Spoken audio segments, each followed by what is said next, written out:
Hi hello welcome to Nisha's online academy. നമ്മൾ ഇന്നലെ നിർത്തിയെടുത്ത് നമ്മളിന്ന് തുടങ്ങാണ്.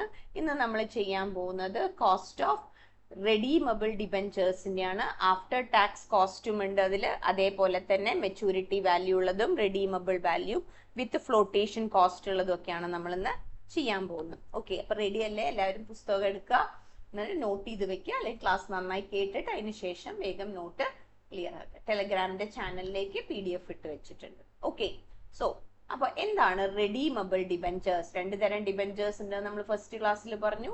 ഇറെഡീമബിൾ എന്ന് പറഞ്ഞാൽ അത് മടക്കി കൊടുക്കില്ല. അത് എന്നാണോ കമ്പനി അടച്ചു പൂട്ടുന്നത് അന്നാണ് ഇറെഡീമബിൾ ഡിബെഞ്ചേഴ്സ് മടക്കി കൊടുക്കുള്ളൂ. റെഡീമബിൾ ഡിബെഞ്ചേഴ്സ് അങ്ങനെയല്ല, ഒരു ഫിക്സഡ് പീരിയഡ് കഴിഞ്ഞാൽ ഇവരുടെ പൈസ മടക്കി കൊടുക്കും. Redeemable debentures are redeemed after the stipulated period. അതുകൊണ്ട് തന്നെ ഫോർമുല നോക്കിക്കഴിഞ്ഞാൽ നിങ്ങൾക്ക് കാണാം ഇതിലെ ഫസ്റ്റ് ഫോർമുല, അതായത് നമ്മുടെ I into 1 minus t. ഇത് നമ്മൾ ഏതിലും ഉണ്ടായിരുന്നു? നമുക്ക് ഇറെഡീമബിൾ ഡിബെഞ്ചേഴ്സ് പഠിക്കുമ്പോഴും ഇതുണ്ടായിരുന്നു. അപ്പൊ ഫോർമുല ഈ ഒരു പോർഷൻ സെയിം ആണ്. ഈ ഫസ്റ്റ് ഈ ഭാഗം I into 1 minus t divided by NP എന്നായിരുന്നു അതിന്റെ ഫോർമുല അല്ലേ? പക്ഷെ റെഡീമബിൾ ആവുമ്പോൾ കുറച്ച് മാറ്റം വരും. റെഡീമബിൾ ആവുന്ന സമയത്ത് ഇതിലേക്ക് ഒരു സെക്ഷനും കൂടിയും എന്ത് വരും? ആഡ് ആവും അല്ലെ? ആ സെക്ഷൻ നമുക്കൊന്ന് നോക്കാം. MV minus NP divided by N, പിന്നെ MV plus NP by 2 ഡിനോമിനേറ്ററിലും. അപ്പൊ എന്താണ് MV? MV എന്ന് പറഞ്ഞാൽ മെച്യൂരിറ്റി വാല്യൂ. 5 or 10 വർഷം കഴിഞ്ഞാൽ മടക്കി കൊടുക്കുന്ന സംഖ്യ ഏതാണോ ആ മടക്കി കൊടുക്കുന്ന സംഖ്യേനെയാണ് നമ്മൾ എന്ത് പറയാ? Maturity value. നമ്മളിപ്പോ ഇഷ്യൂ ചെയ്യുമ്പോൾ എന്താണോ കിട്ടിയത് അതാണ് നെറ്റ് പ്രൊസീഡ്സ്. ഇത് നമ്മൾ ഇറെഡീമബിൾ പഠിക്കുമ്പോൾ പഠിച്ചിട്ടുണ്ട്. പാറിലാവാം, പ്രീമിയത്തിലാവാം, ഡിസ്കൗണ്ടിലാവാം എന്നൊക്കെ നമ്മൾ എന്ത് ചെയ്തിട്ടുണ്ട്, നമ്മൾ പഠിച്ചതാണ്. ഓക്കെ, അപ്പോൾ നമ്മൾ നല്ലോണം ശ്രദ്ധിക്കുക. അപ്പോൾ ഫോർമുലയിലേക്ക് നമ്മൾ എന്ത് ചെയ്യണം? ഇതിനെ കൊണ്ടുവന്ന് ഇടണം. സോ നമുക്കൊരു പ്രോബ്ലം നോക്കിക്കഴിഞ്ഞാൽ ചെയ്യാം. A company issues 20 lakh 10% redeemable debentures ആണ്. ഡിസ്കൗണ്ടിലാണ് ഇഷ്യൂ ചെയ്തത്. ഫ്ലോട്ടേഷൻ കോസ്റ്റും വന്നിട്ടുണ്ട് 50,000 രൂപ. ഫ്ലോട്ടേഷൻ കോസ്റ്റ് വന്നിട്ടുണ്ട് അല്ലെ? അപ്പൊ അങ്ങനെ വരുന്ന സമയത്ത് നമ്മൾ എങ്ങനെയാണ് ഡിബെഞ്ചേഴ്സ് ആഫ്റ്റർ 8 years ആണ് അത് റെഡീം ചെയ്യുന്നത്. സോ കോസ്റ്റ് ഓഫ് ഡെറ്റ് എങ്ങനെ കാൽക്കുലേറ്റ് ചെയ്യണം നമുക്കൊന്ന് നോക്കാം. അപ്പോൾ നമ്മൾ ഫോർമുല കോസ്റ്റ് റെഡീമബിൾ ആണെന്ന് മനസ്സിലായി. 8 years നമ്മുടെ കാണാനുണ്ട് അല്ലെ? അപ്പൊ ആ ഫോർമുല എഴുതി I into 1 minus t plus MV minus NP divided by N whole divided by MV plus NP by 2. അപ്പൊ ഇനി നമുക്ക് നോക്കണ്ടേ, ഓരോന്ന് നോക്കണ്ടേ. എന്താണ് I എന്ന് പറഞ്ഞാൽ എന്താ? ഇൻട്രസ്റ്റ് എന്നുള്ളതാണ് അല്ലെ? ഇൻട്രസ്റ്റ് എത്രയാ നമുക്ക് ഇൻട്രസ്റ്റ് വരിക? 2 ലക്ഷത്തിന്റെ ഡിബെഞ്ചേഴ്സ് ആണ് ഉള്ളത് നമ്മുടെ കയ്യിലുള്ളത്. ഈ 2 ലക്ഷത്തിന്റെ ഡിബെഞ്ചേഴ്സിന് നമുക്ക് 10% എന്ത് വരുന്നു? റെഡീമബിൾ ഡിബെഞ്ചേഴ്സിന് പലിശ വരുന്നു. അപ്പൊ 20 ലക്ഷത്തിന്റെ 10%, അങ്ങനെ 2 ലക്ഷം രൂപ നമുക്ക് പലിശ വന്നു. ഓക്കെ, ഇനി ടി എന്താണ്? ടാക്സ് റേറ്റ് 55% ആണ്. അതിനെയാണ് 0.55 എന്ന് നമ്മൾ പറയുന്നത്. ഇനി മെച്യൂരിറ്റി വാല്യൂ എന്താണ്? മെച്യൂരിറ്റി വാല്യൂ എന്ന് പറഞ്ഞു കഴിഞ്ഞാൽ 8 വർഷം കഴിഞ്ഞാൽ എന്താണ് മടക്കി കൊടുക്കാൻ പോകുന്നത്? അവർക്ക് കൊടുക്കുന്നത് തിരിച്ചു കഴിഞ്ഞു കഴിഞ്ഞാൽ റെഡീമബിൾ ആഫ്റ്റർ 8 years എന്ന് മാത്രമേ പറഞ്ഞിട്ടുള്ളൂ. അപ്പൊ ഈ 20 ലക്ഷം തന്നെയാണ് അവർക്ക് എന്ത് ചെയ്യുക? തിരിച്ചു കൊടുക്കുക. നെറ്റ് പ്രൊസീഡ്സ് ഇപ്പൊ ഇഷ്യൂ ചെയ്യുമ്പോൾ എത്ര കിട്ടി?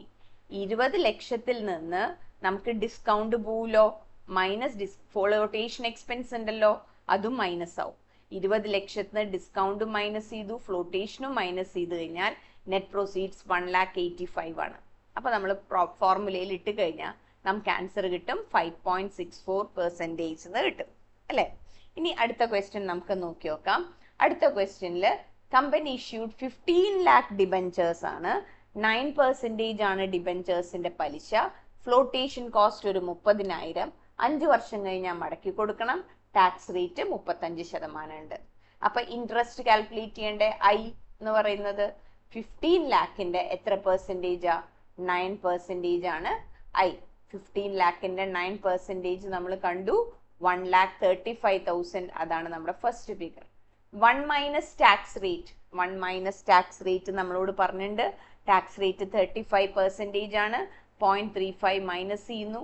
Plus next M V plus N P അല്ലേ, നമ്മൾ ഫോർമുലയിൽ കണ്ടു M V minus N P divided by N. M V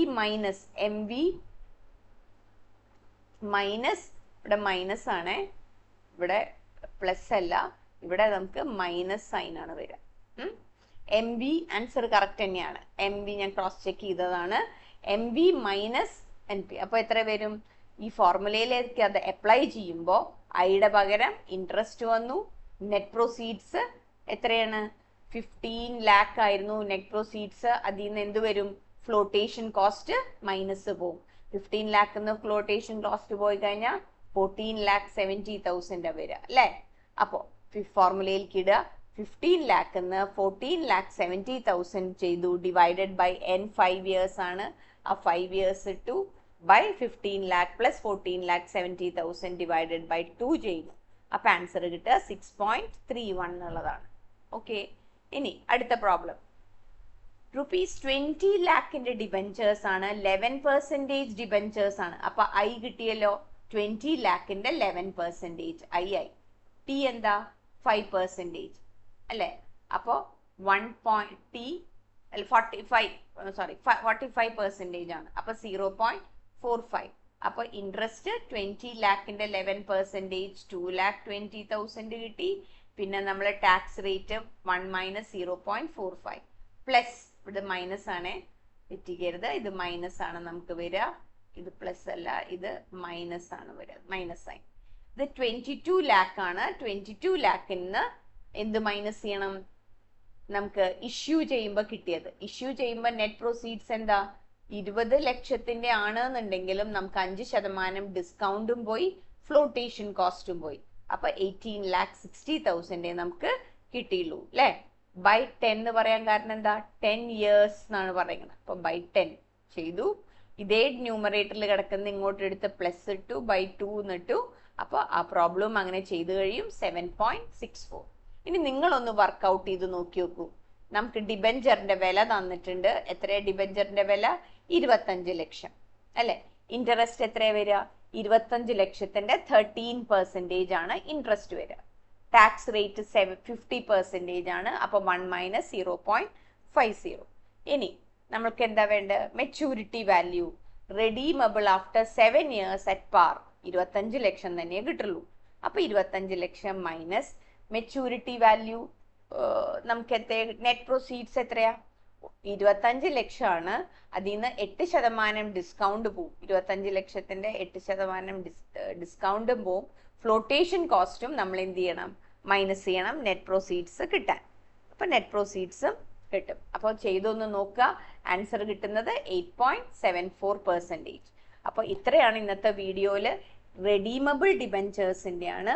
formula ഒന്നും കൂടി ഓർക്കാം. I into 1 minus t plus എന്താണ്? mv minus np divided by n into mv plus np divided by 2 into 100 ചെയ്യുമ്പോൾ answer എങ്ങനെ കിട്ടും? പെർസെൻറ്റേജിലേക്ക് നമുക്ക് ആൻസർ പറയാൻ പറ്റും. 8.74%. Okay, thank you. അപ്പം നെക്സ്റ്റ് വീഡിയോയിൽ കാണാം. ഇനി മറക്കരുത് ചാനൽ സബ്സ്ക്രൈബ് ചെയ്യണം. അതേപോലെ തന്നെ അത് ഷെയറും അതേപോലെ ലൈക്സും ഇടണം. ഓക്കെ, എക്സാംസ് ആവുമ്പോഴേക്കും എല്ലാം കൂടി ഒരുമിച്ച് ആവണ്ടെന്ന് വിചാരിച്ചിട്ടാണ് ചെറിയ ചെറിയ വീഡിയോസ് ആയിട്ട് ഇടുന്നത്. Thank you for supporting.